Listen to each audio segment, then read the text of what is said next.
Estamos con Cory Nelson. Cory, ustedes se enfrentaron a diferentes tipos de mariscales de campo en la temporada, en su mayoría a mariscales de campo de bolsa de protección, y ahora van a enfrentar a Cam Newton, que es un tipo con mucha movilidad. In the season you face a lot of quarterbacks, but the most were pocket passers. Now you're facing Cam Newton and his mobility. Which do you think is the most dangerous type of quarterback? I feel like they both can be dangerous, depending on the situation of the game and depending on the team that they're playing. With Cam Newton, he's pretty dangerous with running the ball and being able to get guys open and allowing the plays to continue to drag on. Those become more deadlier than a pocket passer, in my opinion. We know the size of Cam Newton. Conocemos el tamaño de Cam Newton. ¿Cómo te preparas para poder taclear a un jugador como Cam Newton, sobre todo con el tamaño? How you prepare to tackle a guy like Cam Newton that has a big size? You have to game tackle him. It takes everyone on the defense to tackle him. It can't just take one person to bring him down. And when you tackle him, you got to tackle him with an attitude, because he's big, he's strong, and you have to come with that same intensity that he's coming with when he's running the ball. The running game of Carolina it's very, very impressive.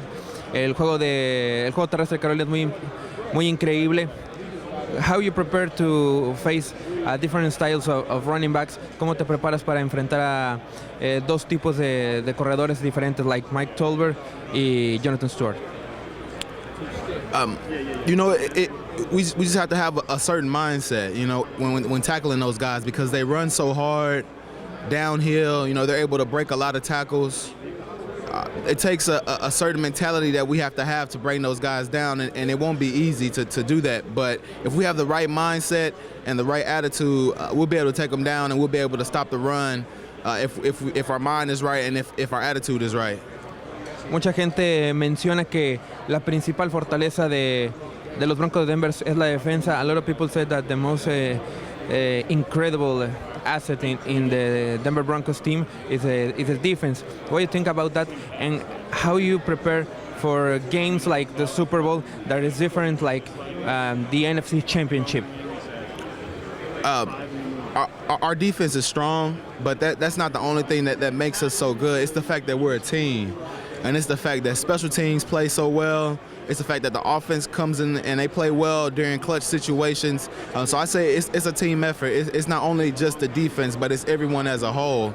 And throughout our whole season, we played in championship games like this. We played in a Super Bowl game, where we had to win in overtime, against Cleveland, against the Patriots the first time we played them.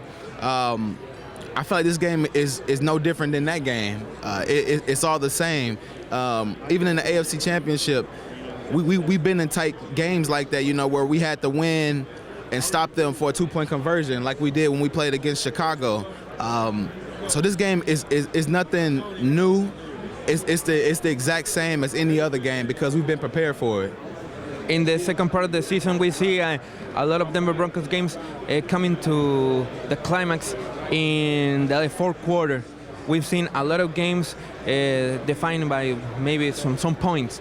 Hemos visto muchos juegos que se han ido al último cuarto con los Broncos de Denver. Now it's the Super Bowl, and how you feel about this game? Maybe the defense is going to the fourth quarter with the offensive of the Carolina Panthers. How you feel about that, and the importance of Wade Phillips about maintaining the intensity in the fourth quarter? It's important. Coach Gary Kubiak and Coach Wade, they always talk about finishing. Finishing strong in the fourth quarter, and finishing strong when we need it the most. So if we continue to have that mindset to finish strong and to do what we need to do in the fourth quarter, we'll be able to come out on top. If you look at the whole season, in the fourth quarter, we always finish strong, and there were some times where we didn't finish strong, but overall, we finished strong. And if we just continue to do what we've been doing on the back end of the season, I think we'll be fine. Yeah, last question. How you feel about be part of the team, maybe the last team that is gonna play a game with Peyton Manning. ¿Cómo te sientes al ser parte del que quizás va a ser el último equipo en el que Peyton Manning juegue un juego? Man, it's a great feeling. You know, we don't know what he's gonna do. We don't know whether he's gonna continue to play or whether he's gonna retire. But in this moment right now, it's amazing. You know, to be able to play with a guy like Peyton Manning, to be able to experience all the accolades that he's broken, all the achievements that he's accomplished throughout his career, and just watch him make history. It's an amazing feeling, and for him to be able to play in the Super Bowl says a lot about his character and who he is, and it's just a blessing.